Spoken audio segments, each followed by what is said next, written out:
हम यहाँ तक कंप्लीट कर चुके हुए थे। हमने ऑर्गन्स देख लिए थे कि श्वसन तंत्र में कौन-कौन से ऑर्गन्स इन्वॉल्व्ड होते हैं, जिनकी मदद से हम इसको एक सिस्टम बना पाते हैं। ऐसे कौन-कौन से ऑर्गन इसके अंदर हमारे पाए जाते हैं। तो ये पूरी लिस्ट हमने पढ़ी थी, ठीक है? और फिर हमने ये भी समझा था कि कैसे हमारे यहाँ पे ऑक्सीजन का जो मूवमेंट है वो बाहरी तौर से बाहरी एनवायरनमेंट से हमारे शरीर के अंदर आता है। और ठीक है, और जब ये अंदर आता है तो इसके दो चरण हैं जिसे हम प्रोसेस ऑफ रेस्पिरेशन भी कहते हैं और टाइप्स ऑफ रेस्पिरेशन के अंदर एक्सटर्नल और इंटरनल के नाम से इसको डिवाइड करते हैं। जब हम इनहेल करा हमने और वो जब लंग्स के अंदर गई, हवा गई और उस हवा से ऑक्सीजन जो था वो ब्लड में जाके एक्सचेंज हुआ, ये हुआ एक्सटर्नल फर्स्ट। फिर जब यही ब्लड वाला जो हमारा ऑक्सीजन था, यही जब सेल तक पहुँचा और उनसे उनका वेस्ट प्रोडक्ट लिया और उनको एक उनका गुड प्रोडक्ट यानी कि एक जो ऑक्सीजन है वो उन तक पहुँचाया। इसके लिए जो होता है इसको कहते हैं हम इंटरनल रेस्पिरेशन। एक्सटर्नल को फिर से एक बार देख लो अच्छे से क्योंकि ये क्वेश्चन आया हुआ है, आता रहता है और ये जनरल समझ के लिए भी इम्पोर्टेंट है, ठीक है? यहीं से ही इसको समझना बहुत ज़्यादा ज़रूरी हो जाता है कि कैसे हमारे लिए हमारे में जो होल्डिंग होती है, जब हम कुंभक लगाते हैं, वो कैसे हमारे अंदर असर करता है। जब हमने बहुत डीप, बहुत गहरा हम ब्रीथ इन करते हैं या इन करते हैं, हम इनको समझते हैं यहाँ पर। इन करते हैं तो हमारे जो ब्लड और सेल्स के बीच में जो गतिविधियाँ होनी थी एक्सचेंज की, पहले तो वो एक्सचेंज वाली गतिविधियाँ हो जाएँगी, ठीक है?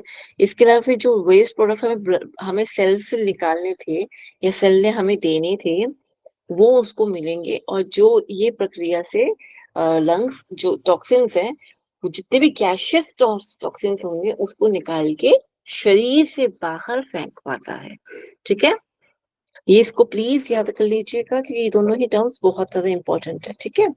फिर आता है process of respiration, inspiration, expiration, inhale and exhale, ठीक है? ये सिंपल था। रेस्पिरेटरी रेट जो है हमारा 12 टू 18 पर मिनट होता है एडल्ट के अकॉर्डिंग, ठीक है? और जो ऑर्गन्स है इनकी एक लिस्ट हमने पढ़ ली हुई थी कैसे-कैसे ये नाक के जो छिद्र हैं, नासिका छिद्र जो है, वहाँ से लेकर कैसे ये एल्वुलाई तक पहुँच जाता है, ये हम लिस्ट पढ़ चुके हैं। एक बार सिर्फ नाम हम से हम आगे गो थ्रू कर लेते हैं, ठीक है? इसमें नासिका है, नासिका के आगे के छिद्र होते हैं, 2 भाग में डिवाइड करा हुआ है। इनके जो लाइन होती है वो सीलिएटेड कॉलमनर एपिथेलियम होती है, जो कि म्यूकस सिक्रीट करती है, ठीक है? और जो ओपनिंग होती है वो भी 2 तरीके की होती है जो हमारे शरीर के बाहर है या शरीर से हमें दिखाई दे रही है जो नासिका छिद्र है, उन्हें हम कहेंगे एक्सटर्नल नेयर्स। और वही जो नेयर्स जब आपके इसके पीछे आ जाते हैं, समझिए जैसे ये गले पे आ गए, वहाँ पर नियरली उस जगह पे हम कहेंगे इसको इंटरनल नेयर्स, जहाँ से नेज़ो हमारा ओरो के बीच में जब चेंज हो रहा है, उसे हम कहेंगे इंटरनल नेयर्स, ठीक है? पोस्टीरियर नेज़ होते हैं और opening in the nasal cavity into the pharynx. Pharynx का कौन-सा वाला पार्ट? ओरोफैरिंक्स वाला, ठीक है? फंक्शंस क्या होते हैं? First inspired air pass through it.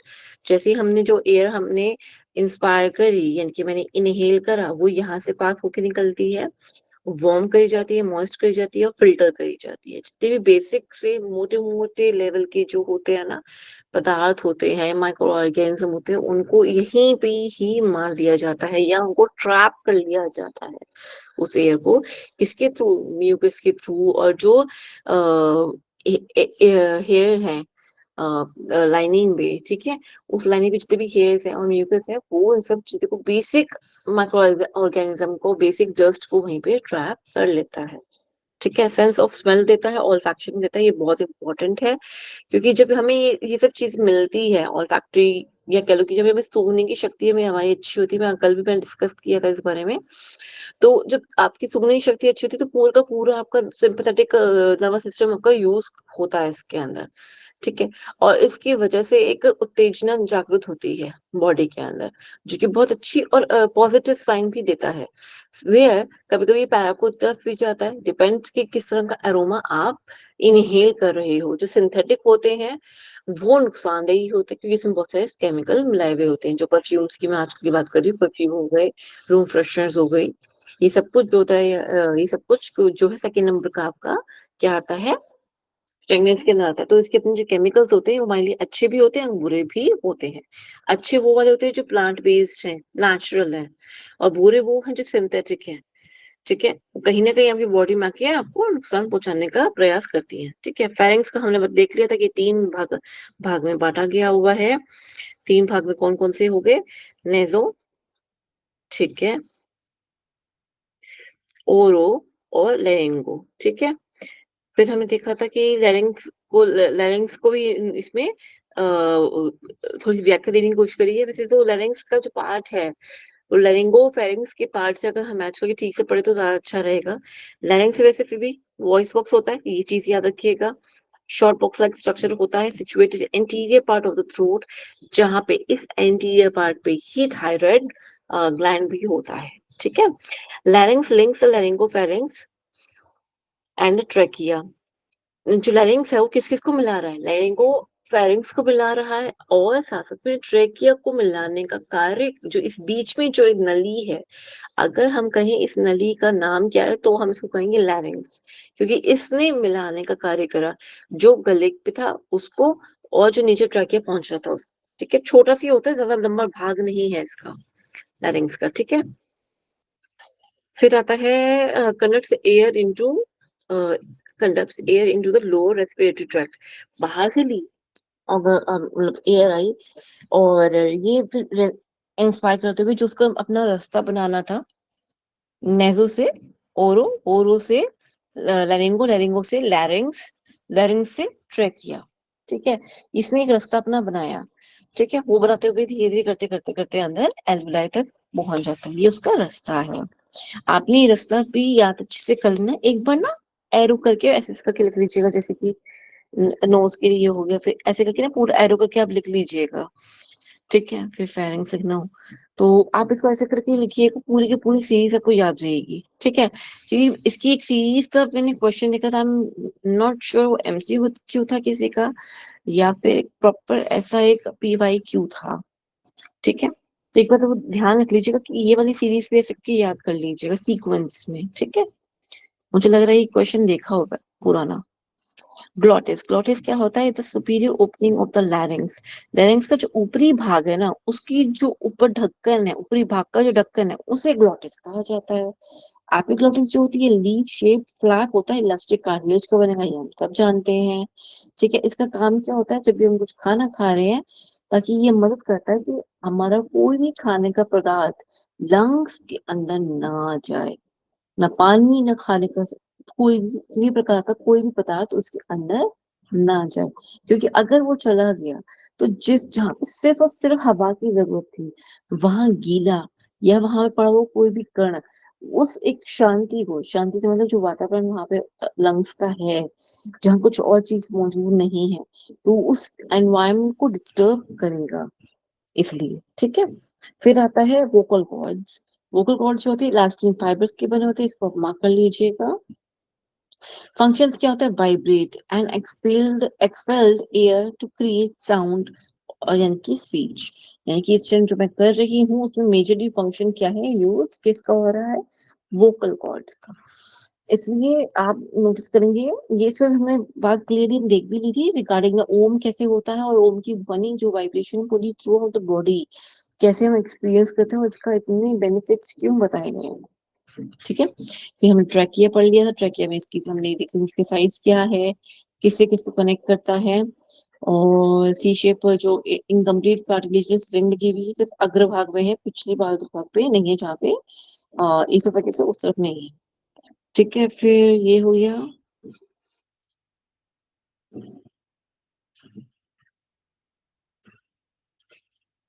हमने ब्रोंकाई भी देख लिया था, ब्रोंक्यूल्स। हाँ, ये नंबर ज़रूर याद रख लीजिएगा कि कितने-कितने नंबर हैं इनके। नंबर बहुत इम्पोर्टेंट है। 30,000 ब्रोंक्यूल्स होते हैं ईच लंग, यानी कि टोटल में 60,000 हो गया। ठीक है? फिर एल्वियोलाई पे हम आए थे। एल्वियोलाई क्या होता था हमारा? एल्वियोलाई जो होता है वो एक इम्पोर्टेंट पार्ट है ऑफ द रेस्पिरेशन। क्यों?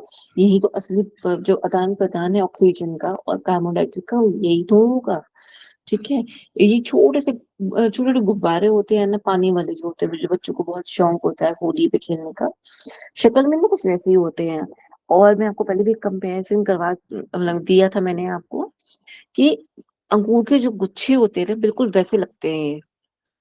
एक्चुअली में देखने में ये ऐसे लगते हैं। क्या आप में से किसी ने भी एनिमेशन देखने का प्रयास किया था क्लास के बाद? यस देख, मैम, मैंने देखा है था। ना? यस आपने देखा था ना कि कैसे छोटे छोटे गुब्बारे, ओ सॉरी, अंगूर के गुच्छे की तरह ही है।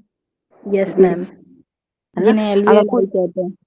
हाँ जी, सेलुलाई कहते हैं। आपने जब पढ़ने के बाद इसको देखा होगा, आप कनेक्ट कर पा रहे थे उन सब चीजों को? Yes ma'am. मजा आ रहा होगा देखने में।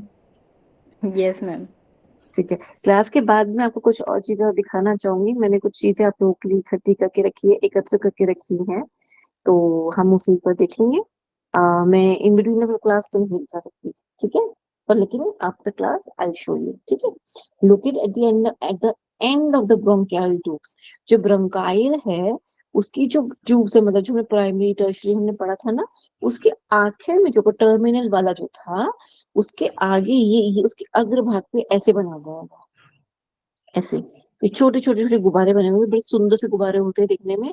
और ये जो लोग सिगरेट बहुत ज्यादा पीते हैं, extreme level of smoking consume करते हैं, उसमें क्या होता है, यही सारी चीजें फंगस की तरह, मतलब ये बिल्कुल इतनी ब्लैक हो जाती हैं कि जैसे होता है ना कि आपने कभी नोटिस करा होगा, सॉरी मैं किसी को ऑफेंड नहीं कर रही हूँ, प्लीज बात को समझने की कोशिश कीजिए, मैं किसी को ऑफेंड नहीं कर रही हूँ, मैं किसी का बुरा नहीं कह रही हूँ, ठीक है। आप रोड साइड पे कभी आप देखते हैं, चाय वाले भैया होते हैं, चाय बना के देखते हैं, ठीक है। अगर आप ध्यान ना दें तो वो उनका बस चले तो वो छन्नी को साफ ना करें, वो जितनी पत्ती उसके अंदर है वो वैसी की वैसी रहने देंगे, और वही पत्ती दोबारा पतीली में जाएगी, फिर दोबारा से वही पत्ती छन्नी में आएगी। यही प्रक्रिया चलती रहती है, और नई वाली पत्ती बहुत कम ऐड होती है।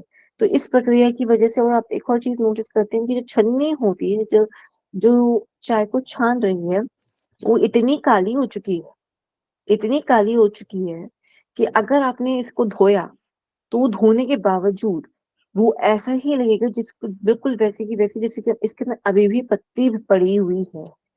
तो जब सिगरेट कोई पीता है, एक्सट्रीम लेवल की मैं बात कर रही हूँ, एक दो बार पांच छह बार की वैसे नहीं, एक्सट्रीम लेवल पे जो लोग सिगरेट ये कंज्यूम करते हैं, स्मोक करते हैं, तो उनके जो एल्वेलाई है, जो छानने का जो प्रोसेस है, एक्सचेंज जिसे हम कहते हैं, उस प्रोसेस के बीच में ना ये पर्दा जो पूरा पतला और महीन होता है ना, ये मोटा हो जाता है।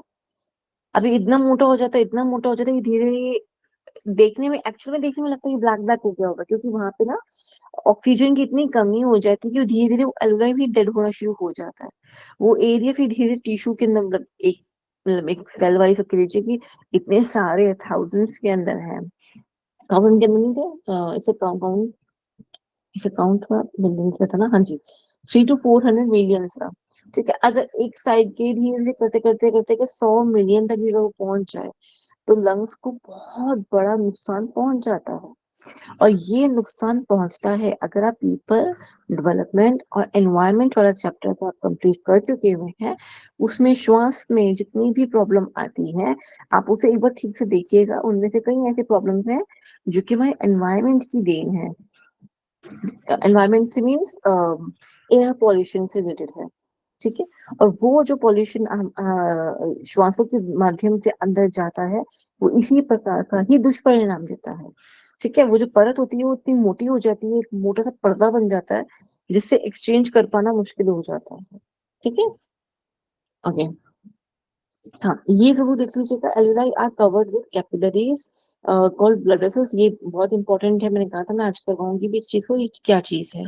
Line with simple squamous epithelial tissue, exchange of oxygen and carbon dioxide takes place, यानी कि ऑक्सीजन लिया जाता है और कार्बन डाइऑक्साइड दिया जाता है। सॉरी, गैसेस जो होती है पास करती हैं through the thin layer, thin walls कह सकते हो, थिन लेयर कह सकते हो, ऑफ ईच एल्वेलाई, और यही मोटी हो जाती है बाद में, जिसकी वजह से एक्सचेंज यानी कि छनना आसान नहीं होता। धीरे धीरे दुश्वार हो जाता है। कैपिलरीज, ठीक है। एल्वियोलाई सैक्स बंडल्स, ये हम देख चुके हैं, इतना लंबा होना चाहिए। लंग्स तक हम एक बार देख लेते हैं यहाँ पर, लंग्स वाला part. Lungs are located in the chest, either side of the heart. जो हार्ट है ना, ये जो नॉच बनी हुई है ना, ये वाली जगह है, यहाँ पे सुंदर सा दिल बैठा हुआ होता है, ठीक है, यहाँ होता है। अभी यहाँ पर क्यों होता है इसका हम पहले भी आपको अपने लास्ट क्लास में क्लियर करा चुके, कैसे लंग्स और हार्ट आपस में इंटरलिंक्ड है। जो ये अच्छा खून यानी कि +O2 जो ये देता है हमें, वो जाता कहाँ है? अ, अ, हमने ब्रीथ इन करा, ऑक्सीजन आई, एल्वियोलाई ने एक्सचेंज करा, एक्सचेंज के बाद वो वाला जो ब्लड है वो कहाँ जाएगा? वो जाएगा हार्ट के अंदर, ठीक है। वहां से वो क्या करेगा, आर्टरीज के माध्यम से वो पूरे शरीर में फैल जाए, ये होता है। हार्ट के पास अपना कुछ नया कार्य करने का होता ही नहीं है, वो सिर्फ एक चेक पोस्ट है जिसके थ्रू होकर गुजरता है एक ऑक्सीजनेटेड और डीऑक्सीजनेटेड ब्लड। डायरेक्टली हार्ट में नहीं पहुंचाया, सॉरी, डायरेक्टली लंग्स के अंदर नहीं पहुंचाया जाता, हार्ट के थ्रू पहुंचाया जाता है। क्यों जी, ऐसा क्यों? क्योंकि ऐसे कई सारे द्रव्य होते हैं और बहुत बड़ी मात्रा में एक सर्कुलेशन होती है। अम, आप लोग जानते हैं सिर्फ आर्टरी का वेन वाली जो सर्कुलेशन होती है, इसके अलावा कुछ होता है, वो हम पढ़ेंगे हार्ट वाले चैप्टर में, अदरवाइज ये चैप्टर पीछे रह जाएगा और इस बेचारे की कोई इंपॉर्टेंस नहीं रह जाएगी, ठीक है। तो जो लंग्स होती हैं वो पेयर में होती है, हम सब जानते हैं, स्पॉन्जी होती हैं, ठीक है, ताकि ये इन एंड आउट, जैसे गुब्बारा होता है ना, उसको फुलाया भी जा सके और उसको पिचकाया भी जा सके। वो एक स्पॉन्जी एयर फिल्ड ऑर्गन होता है, ताकि उसको अच्छे से हम एक्सपैंड कर सके जब हम ब्रीथ इन करते हैं, और अच्छे से कोलैप्स कर सके, पिचका सके जब हम उसको एक्सपायर करते हैं अपने लंग्स को, ताकि हम ज्यादा से ज्यादा एक्सपायरेशन यानी कि हम ज्यादा से ज्यादा अपने श्वास की क्रिया जो है उसको हम पूरा कर सकें। अच्छा, organs in the lungs are pair of spongy air-filled organs in the thoracic cavity. Each lung is a conical or a triangular structure. अब देखेंगे थोड़ा ट्रायंगल टाइप की शेप है इसकी, राइट। सिर्फ नॉच को छोड़ के, क्यों? क्योंकि यहाँ पे बैठा हुआ है हार्ट, इस वजह से यहाँ पे ये एक छोटा सा नॉच आया हुआ है, ठीक है। मैं इसकी बात कर रही हूँ, ठीक है। Each lung is covered by pleura, ये इंपॉर्टेंट है, जिसकी वजह से हम इसको कहते हैं प्लूरल कैविटी, इसी की वजह से हम इसको कहते हैं, ठीक है। क्योंकि जो ये इसकी लंग है, लंग का जो एक भारी कवर होता है इस तरह का, उसे प्लूरा कहा जाता है, ठीक है। Apex is near clavicle superior, यानी कि जो हमारा क्लेविकल आता है, क्लेविकल मीन्स जो हमारी कॉलर बोन आती है, उस तरफ में इसका नियर इतना ऊपर तक होता है लंग।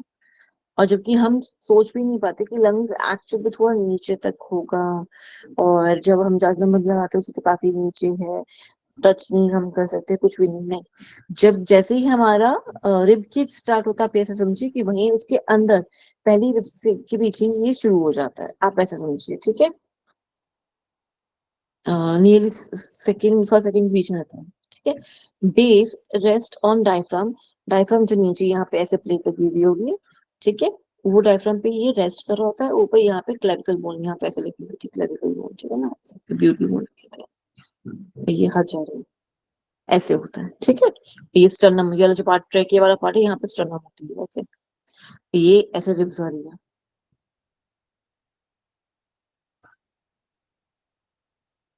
ये रिब्स आ रही है ऐसे, स्टर्नम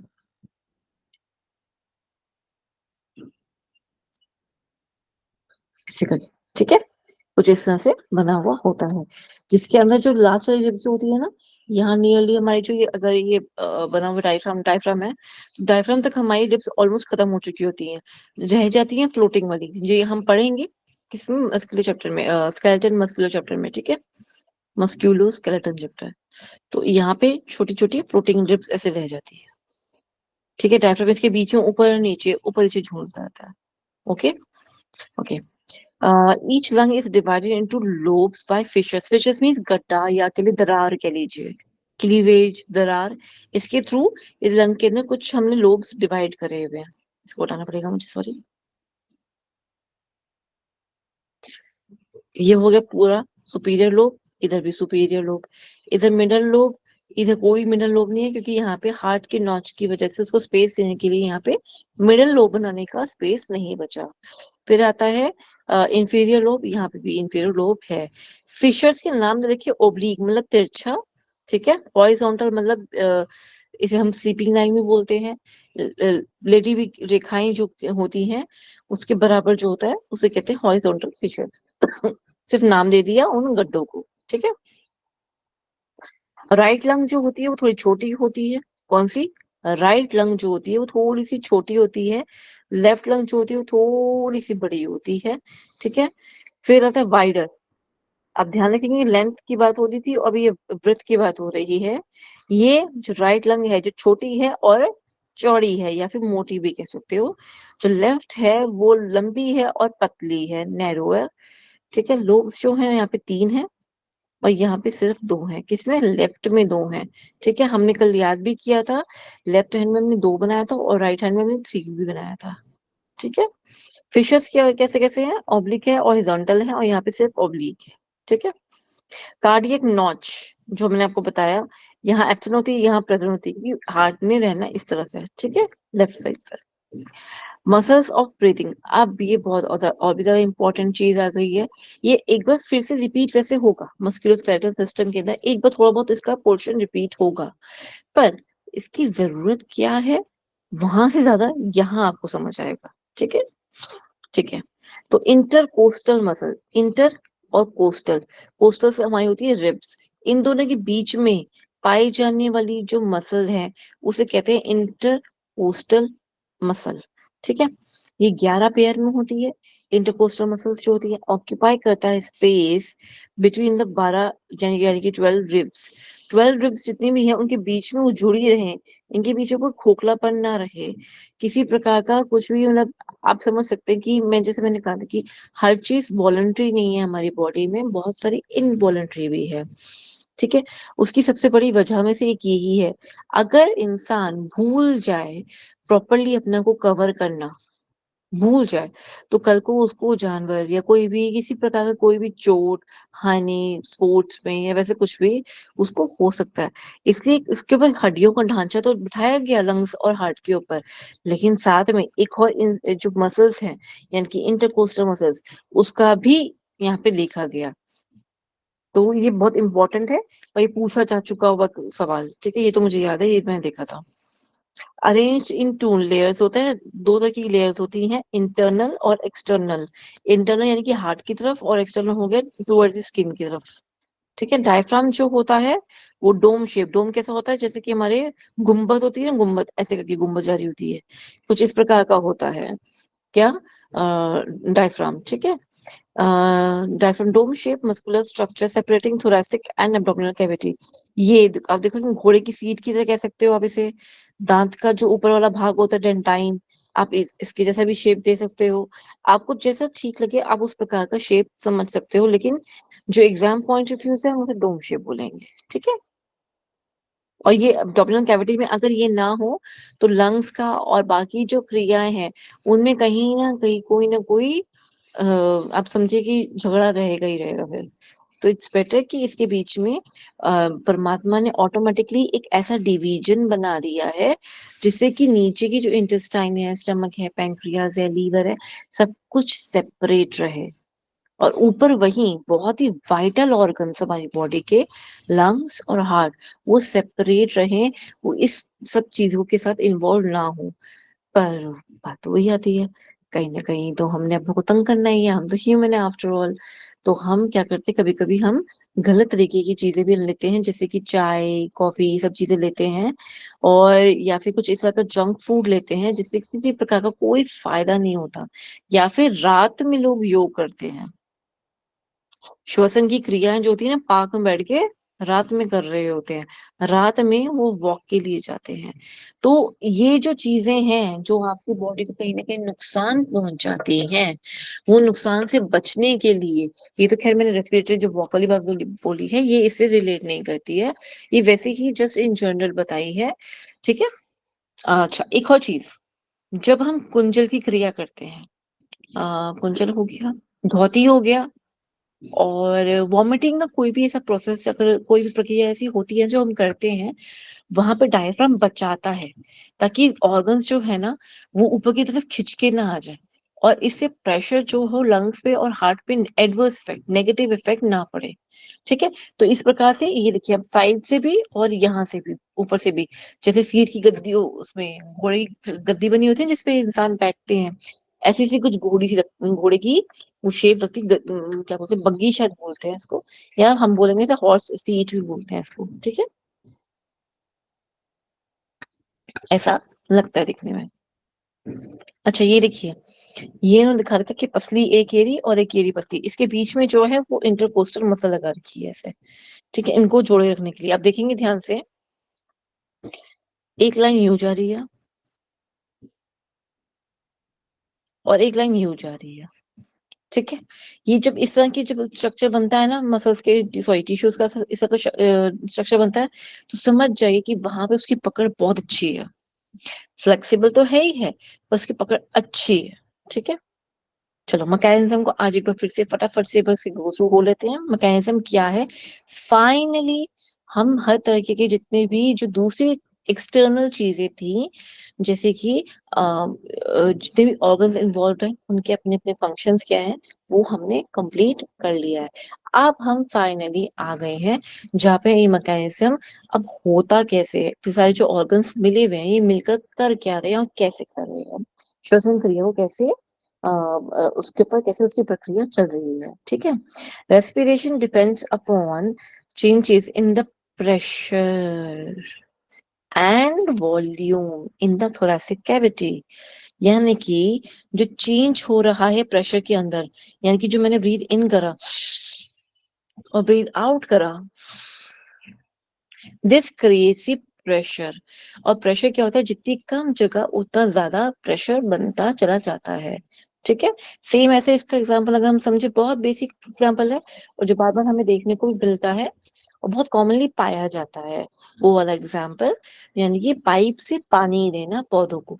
अगर आप नॉर्मली आपने टैप पीछे से ऑन करा और पाइप पकड़ी हुई है, तो पानी का कोई इतना तेज प्रेशर देखने को आपको मिलेगा नहीं। पता चल जाएगा कि हाँ नलका पूरे फुल पे है, बीच में मतलब आधकार में खुला हुआ है। लेकिन जैसे आप उसको फुल करोगे तभी इतना कुछ खास प्रेशर नहीं जाएगा। प्रेशर से मतलब उसकी जो उछाल है वो दूर तक नहीं होगी पानी की। वहीं जैसे आप अपना अंगूठा उसके पाइप के आगे नियरली 70-80% कवर करेंगे, तो वो बहुत दूर तक उसकी रेंज जाती है। आप खड़े कहीं और होते हैं और पानी आप दूर तक दे सकते हैं अपने पौधों को। ऐसा होता है क्लीनिंग करनी हो या पौधों को पानी देना हो, तो ये किस वजह से, बिकॉज वी हमने आर्टिफिशियली हमें एक प्रेशर क्रिएट कर दिया आर्टिफिशियल तरीके से अपने थंब से। पर यहाँ पे जो है हम आर्टिफिशियली कुछ नहीं कर रहे हैं, हम बस ब्रीथ इन और ब्रीथ आउट का कार्य कर रहे हैं। इससे जो हमारे जो मतलब किसी प्रकार का कुछ जो भी हमने एयर ली है, वो कितनी वॉल्यूम में हम ले पा रहे हैं, वॉल्यूम मतलब मीन्स कितने एमएल में हमारी बॉडी के अंदर जा रही है, और प्लस कितना प्रेशर वो क्रिएट कर रही है। मैंने आपको ग्रेडियंट का सिस्टम में बताया था कि जहां कम होता है चीज, वहां पे उसकी पूर्ति करने के लिए उस तरफ भागती है। ठीक है, अगर किसी जगह पे जैसे कि किसी जगह पे क्या, लंग्स के अंदर ऑक्सीजन की कमी है, इसलिए जो ब्रीथ इन करा तो ऑक्सीजन अपने आप ही अंदर चली गई। अब कार्बन डाइऑक्साइड जो थी वो बाहरी इन्वायरमेंट में नहीं थी, तो जैसे ही उन्होंने कार्बन डाइऑक्साइड छोड़ी, मतलब हम रिसीव करी, तो बॉडी ने उसको बाहर आके छोड़ दिया, बीच रास्ते में कहीं नहीं छोड़ा। ठीक है, फिर वॉल्यूम एक्सचेंज मीन्स कितने एमएल का है वो ऑक्सीजन हमने इनहेल करा वो सब कुछ। Lead to pressure change, yes, जितना ज्यादा वॉल्यूम होगा या जितना कम वॉल्यूम होगा प्रेशर वैसे वैसे चेंज होगा। अगर वॉल्यूम ही कम होगा तो प्रेशर तो क्रिएट कर ही नहीं पाएगा, न्यूनतम के आसपास प्रेशर रहेगा। लेकिन अगर वॉल्यूम अच्छी खासी है तो, और उसको निकलने का रास्ता जो है वो बड़ा बारीक है, तो आप समझिए इसका प्रेशर बहुत हाई रहेगा। ठीक है, which lead to flow of gases to equalize pressure। ठीक है, जो ये इससे का जो फ्लो होता है गैसेस का, वो इक्वलाइज करता है हमारे प्रेशर को। कैसा प्रेशर? जिस प्रेशर की मैं बात कर रही हूँ, अगर हम उसके अंदर धीरे धीरे श्वास की प्रक्रिया को रखते हैं, तो यही प्रेशर थोड़ा सा नॉर्मल हो जाता है, ये कहीं इक्वलाइज करता है। ठीक है, हम फिर आता है respiration involves two main processes या फिर फेज कह सकते हैं इसको। एक तो इनहेल हो गया, और एक एक्सेल हो गया। ठीक है, अब इनहेल के अंदर क्या हो रहा है, इसके अंदर जैसे ही श्वास को हमने अंदर करा, ठीक है, जो इन एक्सटर्नल इंटरकोस्टल मसल थी बाहरी वाली, between the muscles between the ribs contract, pull pulling the chest walls up and out। आप मतलब ऊंची, अगर आप नॉर्मल बैठ के अगर श्वास क्रिया कर रहे हैं तो एक्सटर्नल इंटरकोस्टल मसल्स जो होंगी उसकी मदद से रिब्स ऊपर की तरफ उठेंगी और थोड़ा सा आउट हो जाएंगी, ऐसे हो जाएगा। जैसे कि मान लीजिए ये रिब्स है, ऐसे जा रही है, ठीक है, अब ऊपर की तरफ जाना है तो ये रिब्स ना थोड़ी सी इस तरह से हो जाएंगी,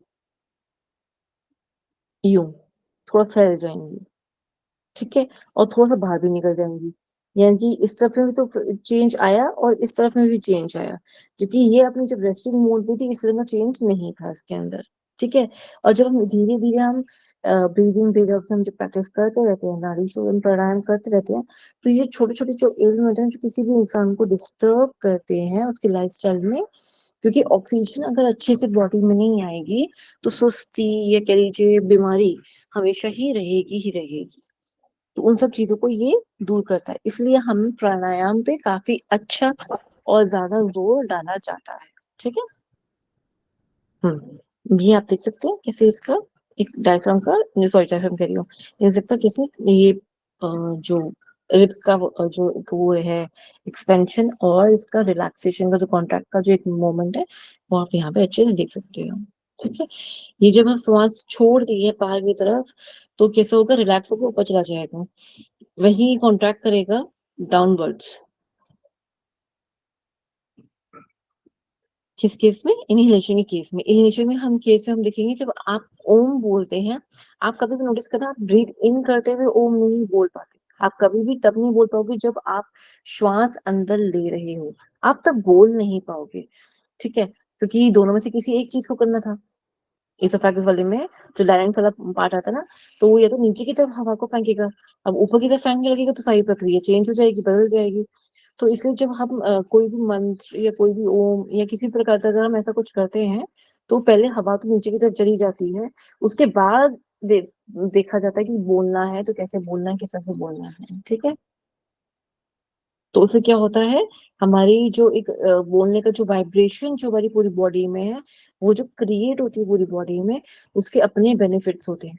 कैसे बेनिफिट्स होते हैं, तो ये जब एक वाइब्रेशन की पूरी बॉडी बनी है, नियरली 70 to 75% हमारी बॉडी लिक्विड पे है। तो जब हवा से ये वैसे साउंड वाइब्रेशन जब प्रोड्यूस होती है वो शरीर में और अपने आसपास के वातावरण में वाकई में कुछ बदलाव लाती है। लेकिन ये धीरे धीरे का प्रोसेस है, एकदम से झटके वाला नहीं। ठीक है, झटके वाला होगा तो ऑफकोर्स नुकसान वाला होता है। ठीक है, इनहलेशन की कोई बात देख लेते हैं फटाफट से।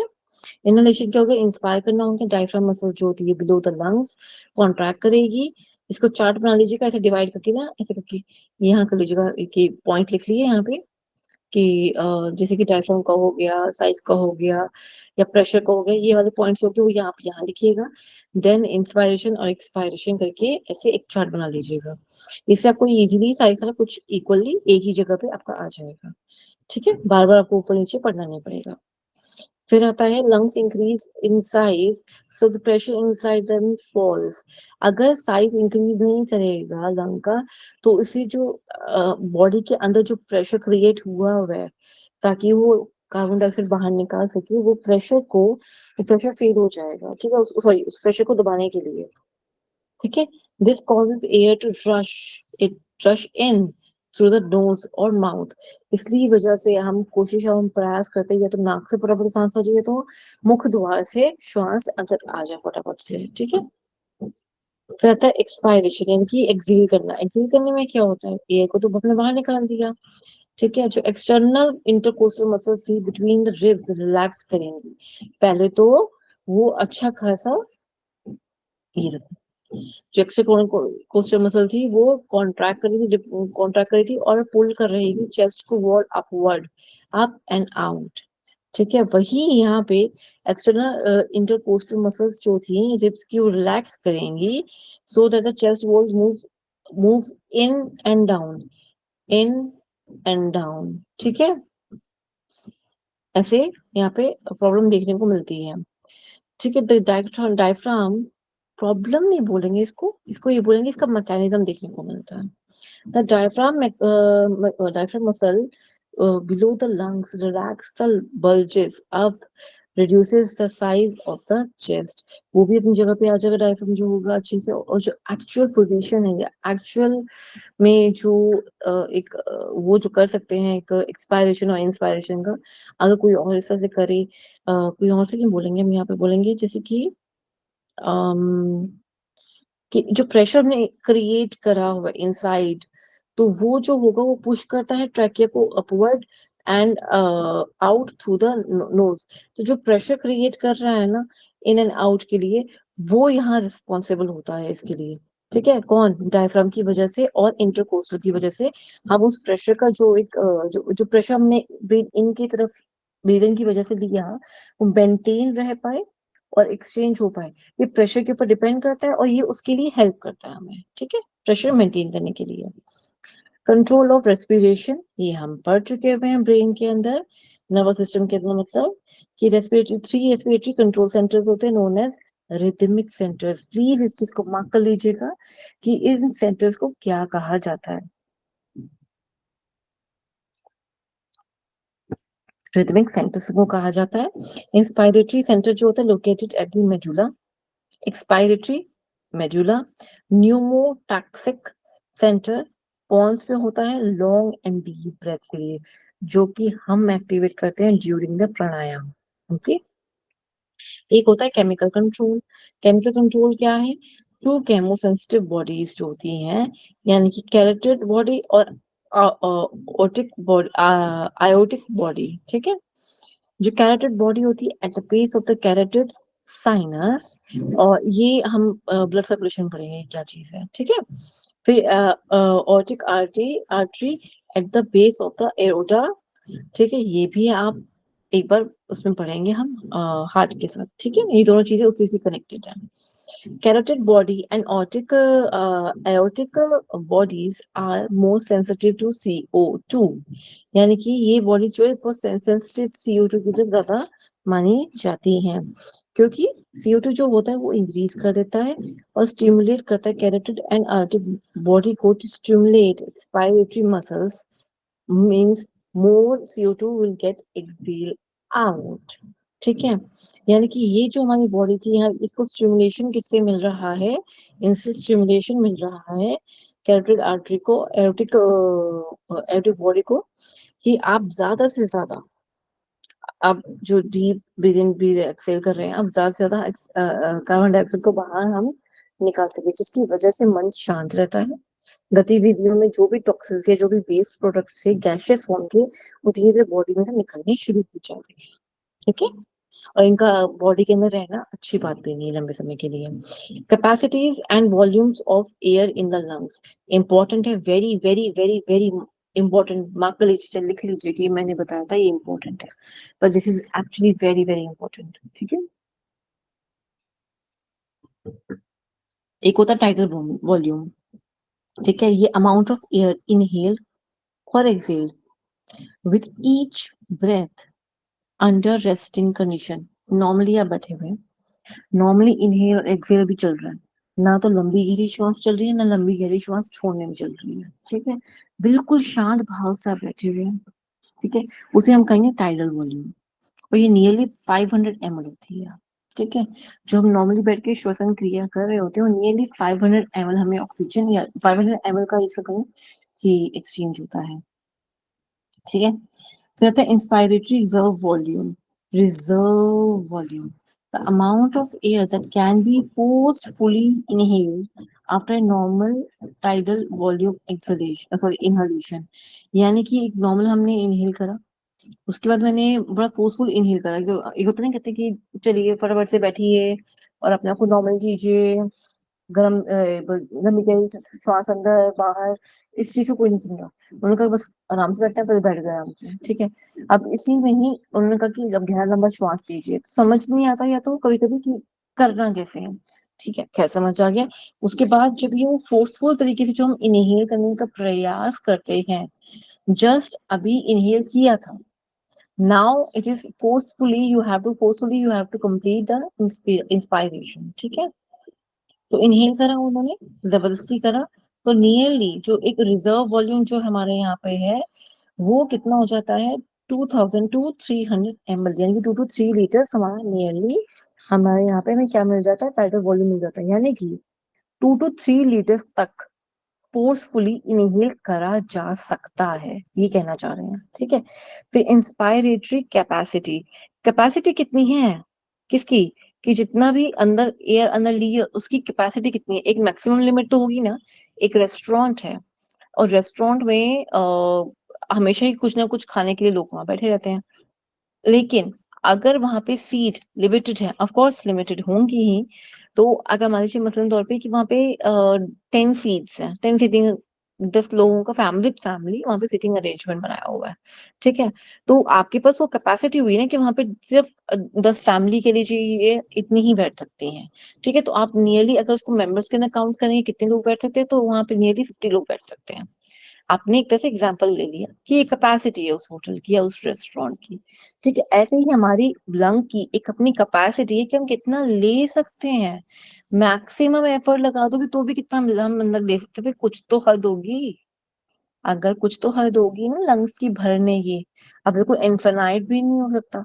तो वो उन्होंने वहां समझाने की कोशिश करी, आईसी जो होता है वो टीवी, यानी कि टोटल वॉल्यूम जो था, कि लंग्स की टोटल वॉल्यूम कितनी है प्लस आईआरवी, यानी कि कितना हम एयर फोर्सफुली अंदर इनहेल कर सकते हैं। ठीक है, तो 500 प्लस 2,000 विच इज 2 to 3,000 के बीच में लेके चला इन्होंने, तो 25,000 सॉरी 2500 माइनस 3,500, तो ये नियरली 2.5 से 3.5 लीटर नियरली, ये वाला इतना अमाउंट का हम एक्सचेंज करते हैं।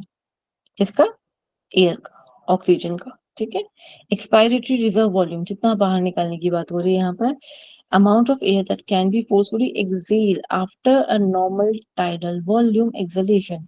एक नॉर्मल टाइडल वॉल्यूम, नॉर्मली हम बैठे हुए हैं, इसमें नॉर्मल देख रहे कि हाँ भाई इसमें एग्जिट हो रहा है, कितने मेहमान आए हैं वो बात कर रहे हैं, तो अभी ये गतिविधि में कुछ खास चेंज नहीं आएगा, वो बिल्कुल नॉर्मल सी रहेंगी। ठीक है, और इसके अंदर हमारा जो फोर्सफुल एक्सलेशन होता है, यानी कि जिसमें हम लंबा गहरा श्वास जो हम छोड़ते हैं, उसका क्या रोल होता है, वो कैसे होता है, जो ईआरवी है, यानी कि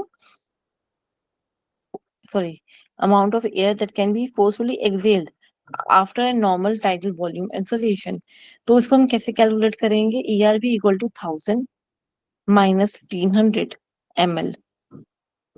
1500 तो टोटल में आ गया, एक मिनट, यहाँ पे नहीं है, हाँ नहीं है, ठीक है, तो नियरली 1500 ml यहाँ पे बनता है हमारा, सॉरी 1100 ml हमारा आंसर निकल के आता है। रेसिडुअल वॉल्यूम क्या होती है, RV, the amount of air remaining in the lungs after a forced exhalation. जितनी मर्जी अब गहरा लंबा श्वास लें या छोड़ें, एक स्पेस तो हमेशा वहां पे मौजूद रही करेगा, उसे हम कहते हैं रेसिडुअल वॉल्यूम। इस रेसिडुअल वॉल्यूम में क्या होता है, इसकी स्पेस कितना है, 1500 ml। ये चार्ट सा बना लीजिए लंबा, इसमें इसके एमएल भी पूछे जाते हैं, इसमें इनकी शॉर्ट फॉर्म से वो भी पूछी जाती है, और इसके अंदर जो मसल्स इन्वॉल्व है वो भी पूछा जाता है, और ये चीज खुद क्या है ये भी पूछा जाता है एग्जाम में। ठीक है, वाइटल कैपेसिटी क्या है, VC, maximum amount of air can be expired after maximum inspiratory efforts.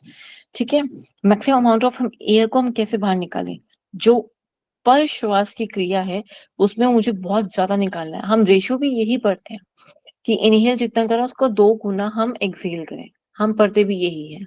ठीक है, इससे क्या होगा, ये मैक्सिमम इंस्पायरेटरी एफर्ट्स जितने भी हम चाहे इनहेल बहुत ज्यादा कर लें तब भी ये बीमारी रहेगी, एक्सेल ज्यादा कर लेंगे तब भी यही बीमारी रहेगी। ठीक है, तो उसको कैलकुलेट कैसे करेंगे, VC equal to tidal volume plus IRV plus ERV. ठीक है, तो कोड करते करते नियरली हमारे पास आंसर आएगा 3500 to 4500 ml।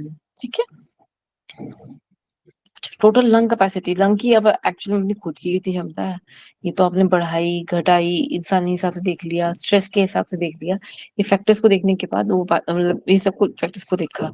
लेकिन अब टोटल लंग कैपेसिटी कितनी है, खुद से एक लंग कितना ले सकती है, ठीक है।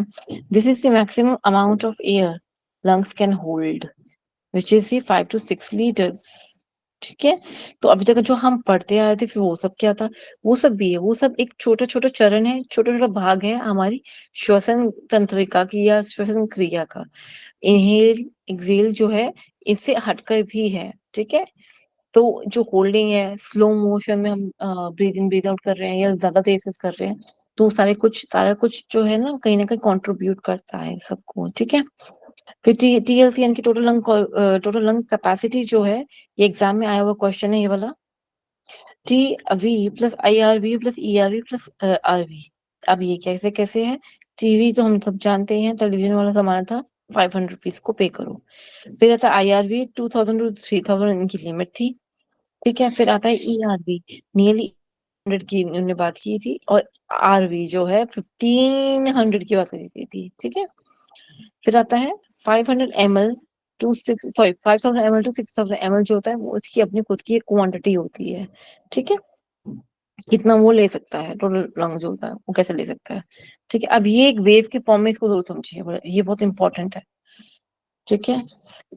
सॉरी, ये हो गया टोटल लंग कैपेसिटी हो गई हमारी, इतने से लेकर लेकर, यानी कि इंस्पायर जो मैक्सिमम करा जा सकता है, जो बहुत अच्छे से डीप ब्रीथ इन, डीप ब्रीथ आउट। ये डीप ब्रीथ इन जो हम कर रहे हैं, ये तो नॉर्मल कर रहे थे, अब ज्यादा करा था तो इतना ऊपर पहुंच गए, जो ये सब पहुंचा रखा है ये ज्यादा कर लिया मैंने, ठीक है। अब फिर उसके बाद वाइटल पे आ गए, नॉर्मल पे आ गए, शांति मिली। आप बहुत ना लंबा गहरा लंबा सांस लेना है, ना छोड़ना है। जब प्रैक्टिस के बाद हम जब उठते हैं तो इस तरह से कुछ अपने को रिलैक्स महसूस करते हैं, ठीक है। फिर आता है कि इसके अंदर जो एक्सपायरेटरी है, जितना लंबा गहरा सांस लिया था उसे 2 गुना तो हमें छोड़ना होता है, वैसे ये नीचे तक ज्यादा तक आएगा, ठीक है। लेकिन यहाँ पे हमें समझाना था इस वजह से इसको, यहाँ हमें समझाना था इस वजह से इसको यहाँ तक एंड करा गया, ठीक है। और रियल लाइफ में भी ये इतना ही नीचे तक होता है, ठीक है, सिर्फ समझाने की बात नहीं होती। टोटल टाइटल वॉल्यूम ये रेस्ट केस में है जो हम अभी बैठे हुए हैं, ये उस केस के अंदर है, ठीक है। फिर जब हमने योग वाला डीप ब्रीथ इन करा, तो इतनी जो स्पेस थी खाली जो अभी तक हम इस एरिया में हम यूज नहीं कर रहे थे, वहीं इसमें आते ही डीप ब्रीथ इन ने इसको यूज करा। इसके माध्यम से क्या होगा कि ज्यादा से ज्यादा ऑक्सीजन हमारी बॉडी के अंदर पहुंचेगी, ज्यादा से ज्यादा कणों में पहुंचेगी, ठीक है। या फिर आप बहुत पॉजिटिव नेचर के आप जिससे मिलोगे, आपकी वो पॉजिटिविटी, आपकी काया जो होगी वो धीरे धीरे इतनी पलटनी शुरू हो जाएगी, और लाइक नेगेटिविटी दूर हो जाएगी, टॉक्सिन्स दूर हो जाएंगे बॉडी के, स्ट्रेस दूर हो जाएगा, सोचने और समझने की शक्ति जो होगी वो ज्यादा बढ़ेगी, ठीक है, अगर हम उस एरिया को ज्यादा यूज करते हैं ऑक्सीजन को। अब वापसी में आते हैं तो कार्बन डाइऑक्साइड को देख लेते हैं एक बार। एक्सपायरेटरी रिजर्व यहाँ तो जैसे टेबल दिखाया हुआ है, पर यहाँ पे जो है ना वो यूं का इसे लंबा हो सकता है, कम नहीं, ठीक है। वो इन्होंने एक बार देख लेना अच्छे से, ठीक है, कंसिडर कर लेना उस बात को, ठीक है। तो इसमें तब भी हम ना रेसिडुअल वॉल्यूम तक हम पहुंच नहीं पाते, इसलिए इन्होंने यहाँ पे इसको टच नहीं किया हुआ, यहाँ तक रखा है। रेसिडुअल वॉल्यूम पे हम मानते हैं कि यहाँ पे कभी कोई टच नहीं कर पाया है रेसिडुअल वॉल्यूम पे, ठीक है। ये वॉल्यूम अभी भी अनटच्ड, अछूती है, ठीक है। फिर आता है टाइटल वॉल्यूम हो गया, इंस्पायरेटरी एक्सपायरेटरी, वाइटल कैपेसिटी हो गया। वाइटल कैपेसिटी में हम जो नॉर्मल हम समझते हैं कि कितनी रेट पे वो चले और उतरे, ठीक है, कोई ज्यादा स्ट्रेस वाली बात ना आए उनके अंदर, ठीक है।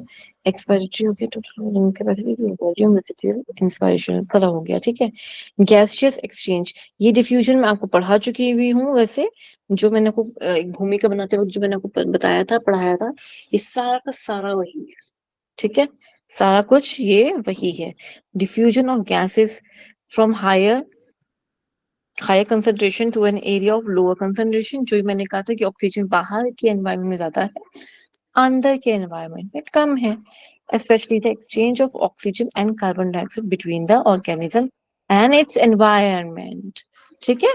ये जो बात मैं हम कई बार पढ़ चुकी, मैंने जानबूझ के भैया आपको करा था कि आप 3-4 बार सुन लोगे ना, तो आपके दिमाग में आपके जहन में रहेगी ये वाला पॉइंट, ठीक है। एक्सचेंज ऑफ गैसेस जो होते हैं also occur between the blood and the tissues, ठीक है। जो O2 है और जो CO2 है एक्सचेंज होते हैं इन दी साइट्स, यानी कि इस जगह पे आके ये एक्सचेंज होते हैं बाय सिंपल डिफ्यूजन। इसको जो मैं कह रही हूँ ना आदान प्रदान ग्रेडियंट वाला जो है, इसे हम सबसे ज्यादा सिंपल तरीके से डिफ्यूजन मानते हैं। मीन्स ऑक्सीजन का अंदर आना और कार्बन डाइऑक्साइड का बाहर जाना, ये बहुत सिंपल प्रक्रिया है। रहता है gaseous exchange at the respiratory system, respiratory membrane and in the tissues is a continuous and ongoing process. Respiratory muscles का जो कार्य है, जो breathe in breathe out का कार्य है, और O2 लेना और CO2 छोड़ना, ये उसका निरंतर कंटिन्यूअस प्रोसेस चलता रहता है। Respiratory membrane is made up of alveoli and capillary walls. ठीक है, जो मेम्ब्रेन बनी हुई होती है रेस्पिरेटरी मेम्ब्रेन, वो किसकी बनी हुई होती है? Sorry, respiratory membrane is made up of alveoli. जो मेम्ब्रेन है इसकी, वो एलुलाई की बनी हुई होती है, और ये कैपिलरी वॉल्स होती है। कैपिलरी वॉल्स हमने समझी थी कल भी, इसलिए वो क्या चीज है कैपिलरी वॉल्स? कैपिलरी वॉल्स ही वो चीज है जहां पे आके एक कंटिन्यूअस, सॉरी नॉट कंटिन्यूअस, यहाँ पे एक्सचेंज होता है किसका? ऑक्सीजन का और CO2 का। ये एक ऐसी झिल्ली है, एक तरह की एक परत है, एक वॉल है, जहां पे एक आर्टरीज और वेन्स दोनों आते ही खत्म होती है। मतलब कि ये देखो यहाँ से समझते हैं। मान लीजिए ये है वेन्स और ये है आर्टरीज। ठीक है, ये वाला एरिया से आ गया।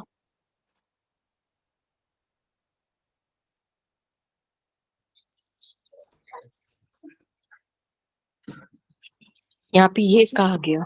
ठीक है, इससे इसका क्या होगा, इसकी जो यहाँ पे बीच वाला पीरियड परत आएगा, तो बीच वाली परत ये इसको कहेंगे हम यहाँ पे कैपिलरी। ठीक है, ये वाली एरिया होगा, ये बिल्कुल पतला पतला होता जाएगा, ये यही चीज जो होती है यहाँ पे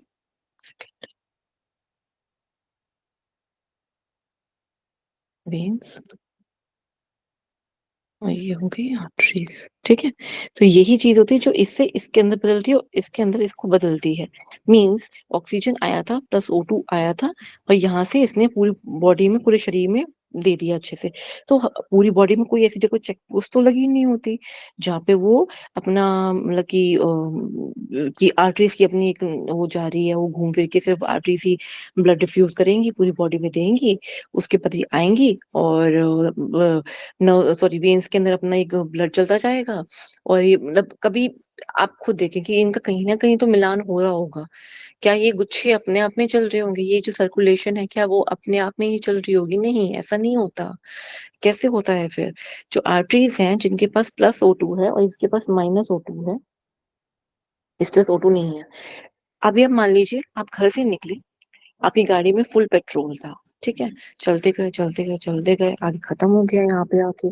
ठीक है, अब खत्म हो गया जिस जगह पे आपने पेट्रोल भरवाना था, या फिर आप पेट्रोल नहीं भरवाना था, आपको घर वापस आना है, तो यहाँ तक आते तक पेट्रोल तो खत्म हो गया। अब पेट्रोल भरवाने के लिए कहाँ जाना पड़ेगा? हमें हाट के पास जाना पड़ेगा। तो यहाँ से आपने पब्लिक ट्रांसपोर्ट समझ लीजिए एक तरह से फिलहाल यहाँ पर, अभी सिर्फ समझने के लिए। ठीक है, तो यहाँ पे वो जगह आई, यहाँ से आपने क्या करा, आपने अपनी गाड़ी उठाई, और वो क्या कहते हैं टो अवे वाली ना, वो लोग आए, वो आपकी कार को साथ में ले गए, और लेके चले गए कहाँ पे? सीधा हाट के पास। एक सेकेंड से कलर चेंज कर दो, ज्यादा क्लियर हो जाएगा। ये लेके चले गए जी, तो ये लेके चले गए सीधा हाट के पास यहाँ से। ये सीधा हाट के पास लेके जाएगा। ठीक है, ये भी ठीक है। और ये वाला हार्ट के पास जब पहुंच गया ना डीऑक्सीजनेटेड ब्लड, तो ये लेके जाएगा सीधा, इसको भेजेगा किसके पास? लंग्स के पास, यानी कि फेफड़ों के पास। ठीक है, उनके पास ही इसको भेजेगा, ताकि ये फटाफट से ऑक्सीजन लेकर आओ। फिर यही ऑक्सीजन वाला ब्लड जो वापस हमारे हार्ट के पास आएगा यहाँ, वो फिर जब हार्ट से बाहर निकलेगा, तो वो आर्टरीज की फॉर्म में, यानी कि आर्टरीज जो ब्लड वेसल है, आर्टरी जो एक वेसल का मतलब होता है एक बर्तन। ठीक है, उस बर्तन के थ्रू ये फ्लो करेगा पूरी बॉडी के अंदर। तो ये जो आपस में जो चेंज हो रहा है ना इन दोनों के बीच में, कैपिलरीज के थ्रू चेंज हो रहा है सारा कुछ, जिससे आर्टरीज एक वेन्स के अंदर कन्वर्ट हो जाती है, और वेन जो होती है आर्टरी के अंदर। इनका बैकफ्लो नहीं होता वैसे। ठीक है, ऐसा कोई बैकफ्लो नहीं होता इनका, पर ये ऐसे होता है इनका, ये चीज ऐसे चलती है। ठीक है, ये बहुत बहुत बहुत इंपॉर्टेंट कॉन्सेप्ट है, इसको याद रखिएगा, बहुत इंपॉर्टेंट कॉन्सेप्ट है ये। ठीक है, तो एल्वुलाई जो होती है are covered with tiny capillaries, of यानी कि ब्लड वेसल्स जो है, जो मैंने आपको समझाया, आर्टरीज और वेन्स, उनके बीच का एक अग्रभाग जो होता है, ठीक है। इनके बीच के भाग से भी ज्यादा मैं बोलूंगी यहाँ पर कई कई जगह पे ये कैपिलरीज ही होती हैं, जिसकी वजह से हम बहुत सारे न्यूट्रिशन को एब्जॉर्ब भी कर पाते हैं, जो हमारी स्टमक की लाइनिंग, यानी कि सॉरी स्टमक नहीं बोलूंगी, इंटेस्टाइन की लाइनिंग जो होती है हमारी, जिससे हमारा जो हम खाना खाया, हमने एब्जॉर्प्शन खाना जो भी खाना खाया, उसका जो एब्जॉर्प्शन होता है, जो ब्लड में जाता है ना, वो इन्हीं कैपिलरीज के थ्रू जा रहा होता है, ठीक है। ये पतली पतली झिल्लियों के थ्रू ही इसका आदान प्रदान, ये जो ये छन्नी ही समझिए आप इसको, ये छन्नी ही है, जिसकी वजह से प्रॉपरली जो चाय है एक बर्तन के अंदर आ पाती है, ठीक है ना। जैसे ये बर्तन था ना, ये मान लीजिए ये छन्नी है, अभी छन कर ही तो इस तरफ जाएगी, चाहे वो आर्टरीज की जाए, चाहे वो आपका वेन्स की तरफ जाए, ठीक है। वेन्स की तरफ चलेगी मीन्स आप समझिए इसके ने बहुत सारा वेस्ट ले लिया हुआ है, और जब वो आर्टरीज की तरफ हो रहा होगा तो मीन्स उसने बहुत सारा चीज जो उसने दे दी हुई है, ले नहीं रहा, वो दे रहा है, ठीक है, वो दे रहा है आर्टरीज वाला, ठीक है। क्या ये वाली चीज पहले सब मुझे एक बार बताएंगे, क्या ये क्लियर हुआ जो मैंने बोला? प्लीज इसके ऊपर एक बार रोशन डालिए। डोंट वरी, मैं हार्ट के वाले में एक बार चैप्टर में फिर से ये बात रिपीट होगी इसके अंदर, अभी तो हुई है, आगे भी होगी, एक बार फिर से होगी। बट टेल मी, मुझे बोल के बताइएगा, क्या ये चीज क्लियर है जो अभी समझा है कैपिलरी वाला पॉइंट? Yes ma'am. गुड, ठीक है। अभी इसको एक बार फिर से आप क्लास के बाद देखना, आपको क्लियर हो जाएगा जो मैंने बात बोली है। डायग्राम्स होंगे आपके नोट्स के अंदर, आप उसको भी एक बार अच्छे से देखिएगा, आपको और ज्यादा इन डेप्थ क्लियर भी हो जाएगा ये वाला part. I am telling you this is very very important to understand, ठीक है। हम फिर से, मैं कह रही हूँ, यही सेम कॉन्सेप्ट फिर से रिपीट होगा एक बार और, किसके अंदर, हमारा सर्कुलेटरी सिस्टम, कौन सा सर्कुलेटरी सिस्टम, ब्लड का, ठीक है। अच्छा, अब गैसेस जो होती है can pass, sorry, gases can pass through thin walls of each alveoli and capillaries। जो gases हैं वो एक्सचेंज होने लग गई किसके बीच में, ये एलुलाई है, और इसके ऊपर लगी हुई है ये ब्लड कैपिलरीज यहाँ पे, ठीक है। इन दोनों के बीच में इसका आदान प्रदान शुरू हो गया, ये एक तरफ से ये लेगी, यहाँ पे आया, मान लीजिए यहाँ से आया, अम, हाँ यहाँ से आई वेन्स, ठीक है, और यहाँ से था O2, तो O2 इसके अंदर चला गया, O2, O2, बहुत सारा O2 मिल गया उसको, ठीक है। और अब यही चीज यहाँ से कन्वर्ट हो जाएगी आर्टरीज के अंदर, यानी कि +O2 वाली आर्टरी के अंदर, और यही वाला ब्लड फिर घूम के वही सेम हार्ट के अंदर जाएगा। क्या ये वाली पॉइंट क्लियर हो रहा है या नहीं हो रहा है?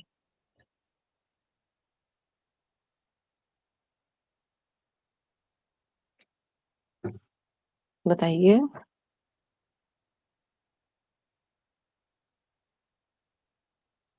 प्लीज बताइए, पद्मा जी, जया जी। एक बार फिर से रिपीट कर दीजिए। जी बिल्कुल, एक बार फिर से रिपीट करते हैं, एक बार देखो यहाँ पे कोई डायग्राम है ऐसा, ओ ये देखा डायग्राम, ये देखिए,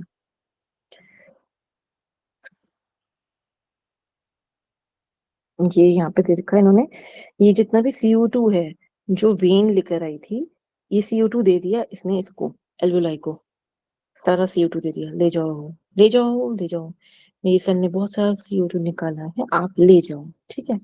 अब एल्वुलाई ने बहुत सारा इकट्ठा किया हुआ था, क्या, O2, तो उसने क्या करा, यहाँ आर्टरी सारी जगह पे, ले लो ले लो ले लो, एक हाथ दे एक हाथ ले, एक हाथ दे एक हाथ ले। अभी प्योरिफिकेशन भी एक तरह से होनी शुरू हो गई किसकी, जो कैपिलरी थी उसकी। अब कैपिलरी में जो वेन वाली जो कैपिलरी थी, अब वो धीरे से कन्वर्ट किसके अंदर हो रही है, आर्टरी के अंदर कन्वर्ट होने जा रही है, ठीक है। ये पल्मोनरी, इसको पल्मोनरी वेन कहते हैं। आ, ये पहले लिख लो, या तो ये चीज अभी यहाँ पे मत देखो, पल्मोनरी वेन मतलब पार्ट अभी मत देखो, जब भी वो आएगा ना हार्ट का, तब मैं आपको क्लियर करूंगी, क्योंकि वहां पे क्या होता है कि आर्टरी और वेन का जो कॉन्सेप्ट है ना, वो लंग्स के अंदर बिल्कुल अपोजिट हो जाता है, वो बिल्कुल अपोजिट अपोजिट हो जाता है।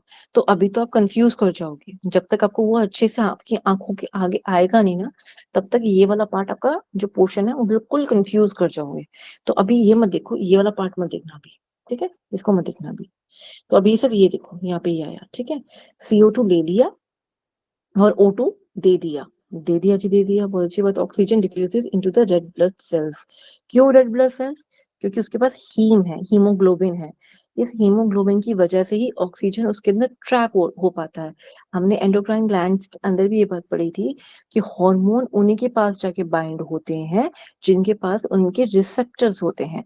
ऐसे ही जो ऑक्सीजन है वो किसके पास जाके बाइंड होती है या किसको जाके पहले मिलती है या कौन लेके ट्रांसपोर्ट कर सकता है? वो आरबीसी कर सकते हैं। क्यों जी? कोई और क्यों नहीं कर सकता? क्योंकि किसी और के पास वो बाइंडिंग रिसेप्टर्स नहीं है जो उसको कैरी करके ले जा सके। तो वो कौन है? वो हीमोग्लोबिन होते हैं। ठीक है। और फिर आता है कि कार्बन डाइऑक्साइड जो होती है वो डिफ्यूज कर रही है इनटू द एल्वुलस। जो सेल के अंदर जाके उसने बहुत सारी प्रक्रिया कर ली थी।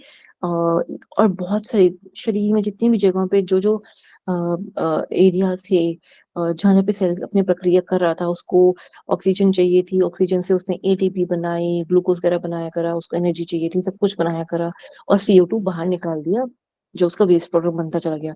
यानी कि आपने घर में खाना बनाया तो सब्जी या छीली या कुछ भी करा तो जो वो एक वेस्ट प्रोडक्ट इकट्ठा हो रहा है ना, आप खाना भी बना रहे हो, प्लेट में डाल लिए, खा लिया, मतलब वो सब कुछ हुआ ना। लेकिन उससे पहले की प्रक्रिया क्या होती है? सब्जी छीलना, ये सब कुछ जो होता है, तो उसका भी तो एक वेस्ट प्रोडक्ट बना ना। वो जो कूड़ा जैसे हम कहते हैं, वो जो बना उसको तो फेंकोगे कहीं ना कहीं, तो वो CO2 है। तो सेल से, तो हर जगह की सेल से ना ये कूड़ा करकट धीरे धीरे इकट्ठा भी हो रहा था, ब्लड इकट्ठा कर रहा था। तो वो जो इकट्ठा करते वाली जो हमारी रक्त वाहिकाएं थी, वो कौन सी थी? वो वेन थी। ठीक है। ऑक्सीजन देती चली गई वो सारी सारी आर्टरीज, और जितना भी वो टॉक्सिन था, वो टॉक्सिन साथ साथ में लेती चली गई, उनसे आदान प्रदान होता रहा। ठीक है।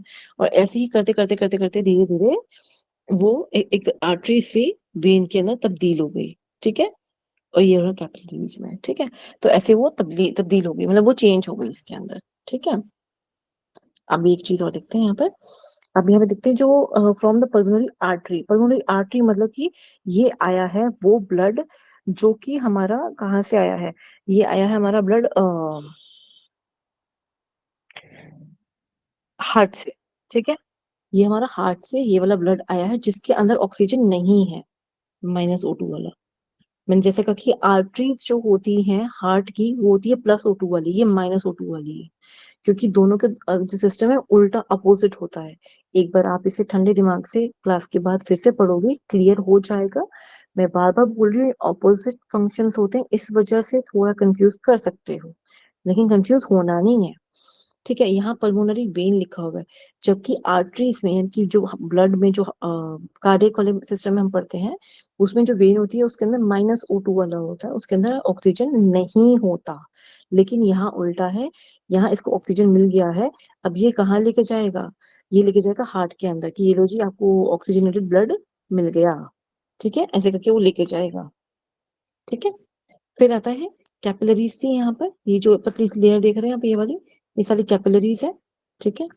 और एल्वुलर मेम्ब्रेन है ये वाली साइड की, ये वाली साइड की ये मेम्ब्रेन है, एल्वुलर मेम्ब्रेन।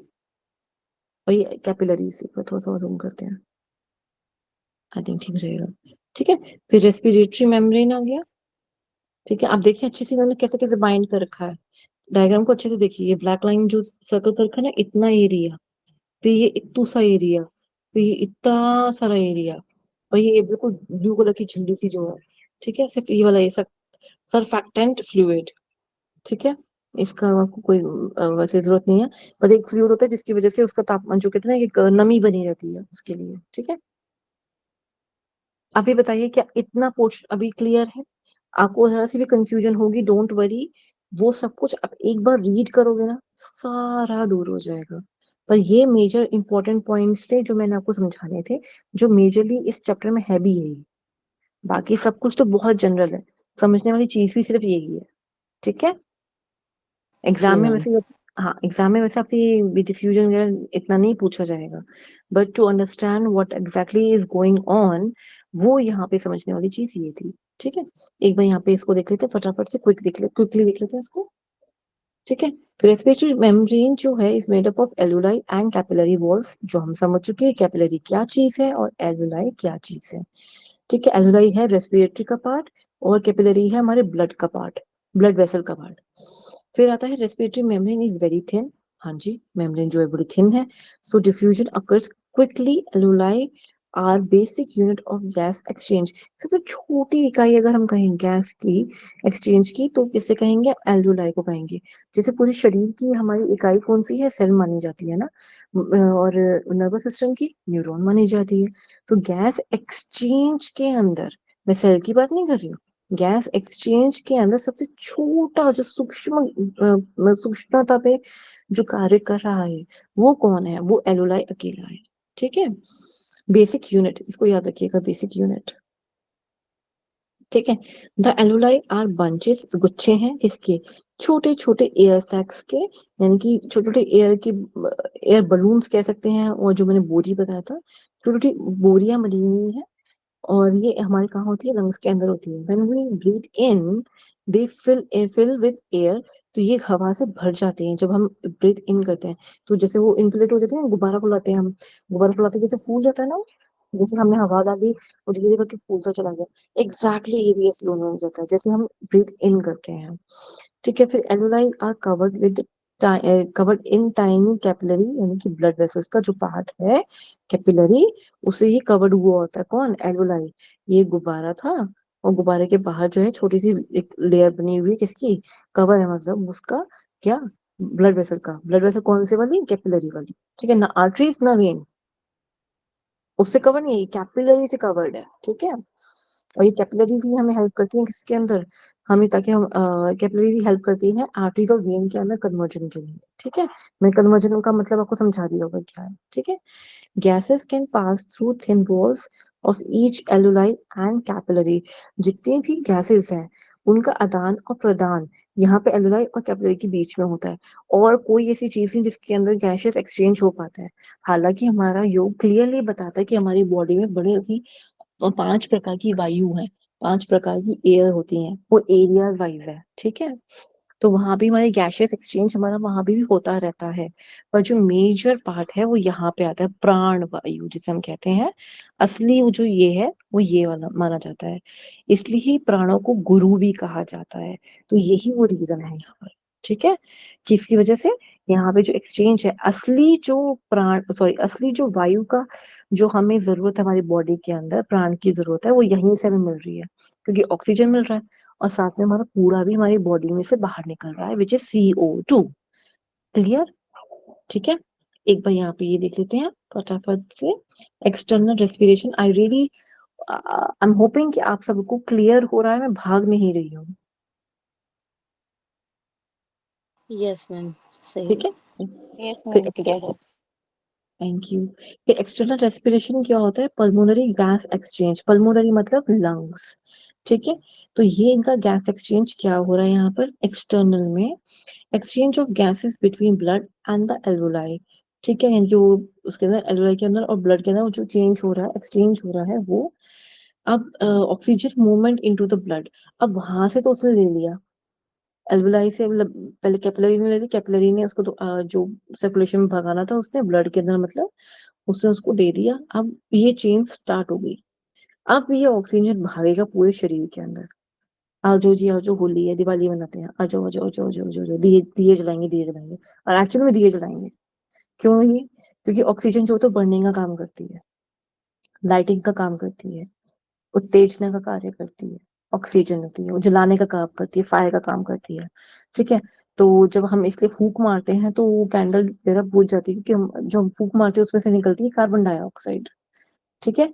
अगर कोई कैंडल को बुझाना है, आग जो कहीं पे लगी हुई है, अब ये मत कहना कि बहुत ज्यादा बड़ी आग लगी हुई है उसको हम फूंक मार के बुझाएंगे तो बुझ जाएगी। नहीं नहीं ना जी ना।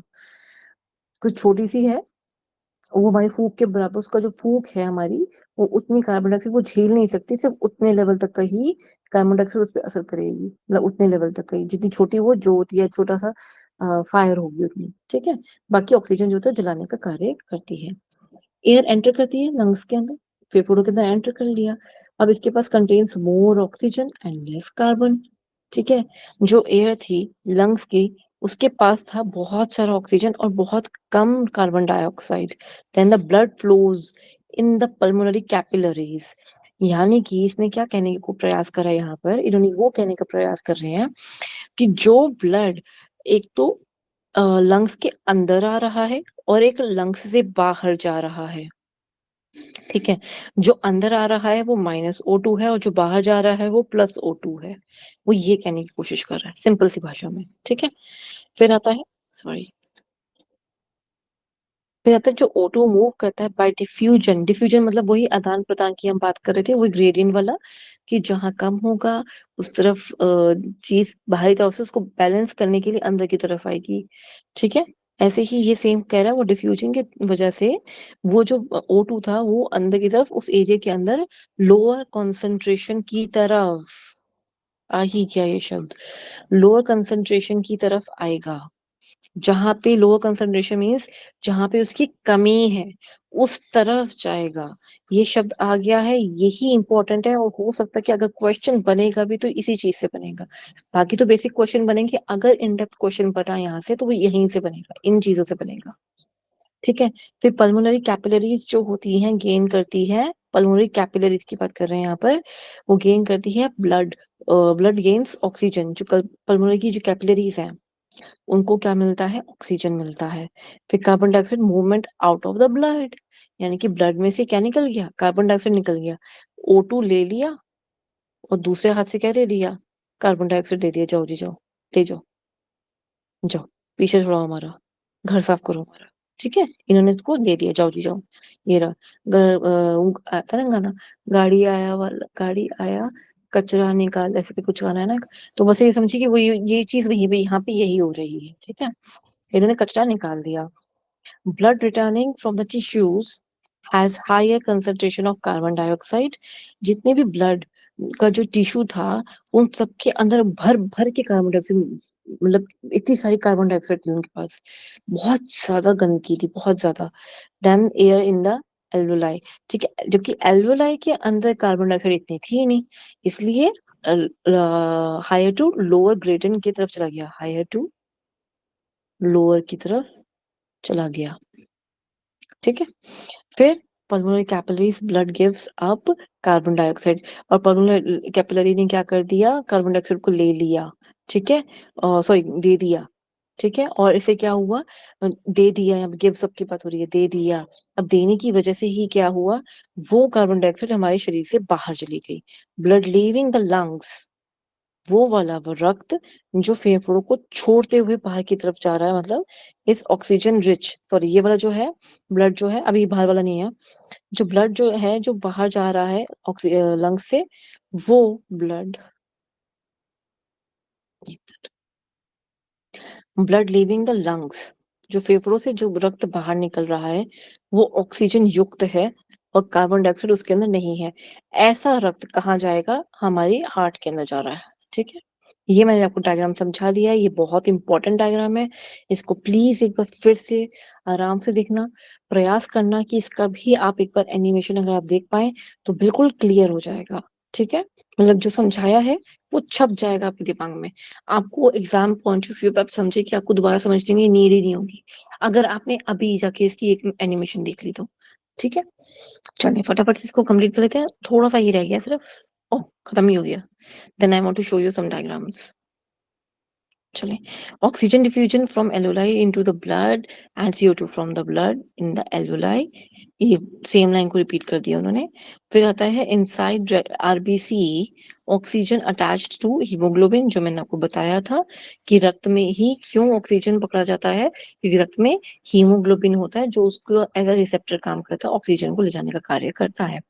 स्मॉल अमाउंट, छोटे छोटे मतलब अमाउंट में इसके अंदर is carried dissolve in the plasma. Plasma के अंदर भी छोटी छोटी मात्रा में होता है। मान लीजिए अगर मैं एग्जांपल दे रही हूँ, जब 100% है तो हम मान लीजिए 2, 3, 5% के करीब प्लाज्मा के अंदर भी होता है। ठीक है, इतने बहुत छोटे छोटे अमाउंट में ट्रेसेस में। Carbon dioxide can dissolve in plasma, ये भी प्लाज्मा के अंदर मिल सकता है।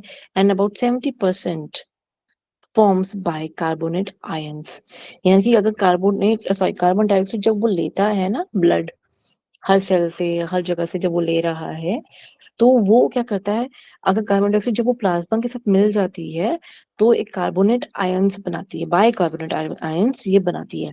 70% फॉर्म करती है, 70%। वेरी इंपॉर्टेंट, ठीक है। और सम कार्बन डाइऑक्साइड जो होती है can bind to haemoglobin for transport deoxy haemoglobin, ठीक है। ये फिर ट्रांसपोर्ट होने का कार्य करती है। यानी कि जो कार्बन डाइऑक्साइड आई थी वेस्ट प्रोडक्ट के नाम पे, उनमें से कुछ तो इसने यूज कर ली, प्लाज्मा ने, और कुछ बाहर हमने बाहर फेंक दी, ठीक है। यानी कि श्वसन से यानी कि एक्सुडेशन के टाइम पे हमने बाहर फेंक दी, लेकिन उसमें से कुछ तो इसने यूज कर ली। किसने? ब्लड ने। ब्लड में किसने करी? प्लाज्मा ने करी। कितनी करी? 70% कर ली, ठीक है। इंटरनल रेस्पिरेशन का एक भाग आ रहा है, ये कहता है टिश्यू एक्सचेंज क्या कैसा होता है। एक्सचेंज ऑफ गैसेस बिटवीन रक्त और उसके सेल्स, यानी कि जो रक्त है, रक्त के अंदर आ गया ना, और उसके अब सॉरी एंड बॉडी सेल्स, उसके सेल नहीं है, बॉडी के सेल्स है। बॉडी के सेल्स मतलब लीवर हो गया, स्टमक हो गया, इंटेस्टाइन हो गया, और क्या आएगा, किडनी हो गया,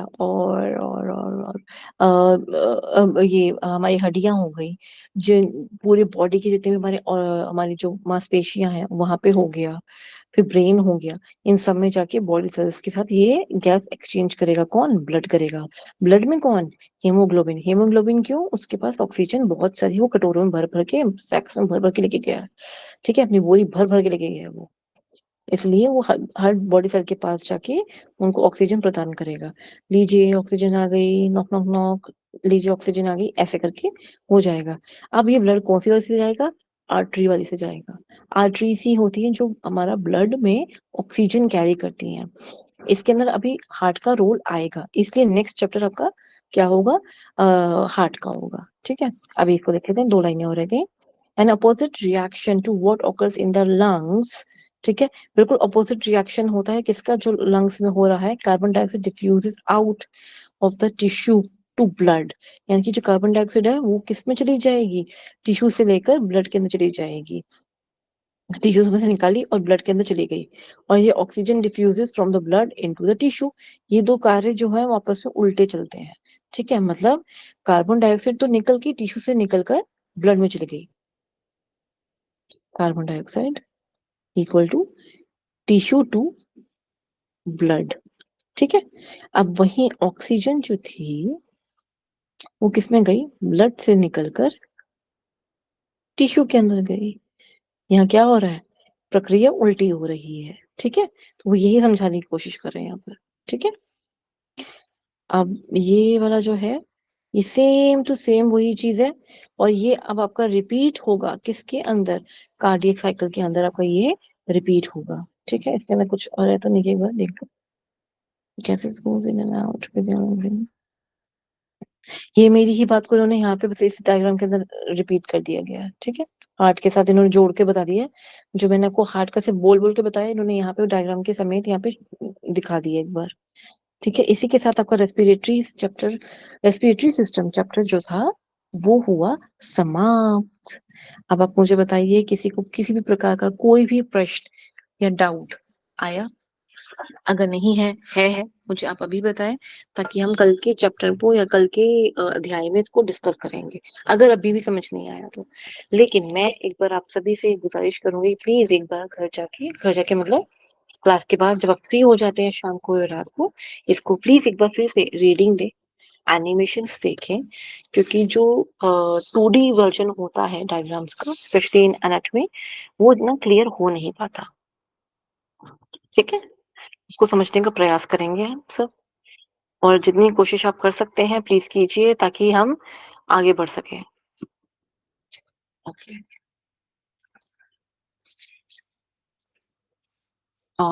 मेरा लैपटॉप फिर से थोड़ा सा बीच में अटक गया है, तो आई एम रिक्वेस्टिंग प्लीज आप सभी लीव कर दीजिए, ठीक है। विदाउट टाइम प्रेयर आप सब लीव कर दीजिए, ठीक है। कल के सेशन में मिलेंगे आप सभी से।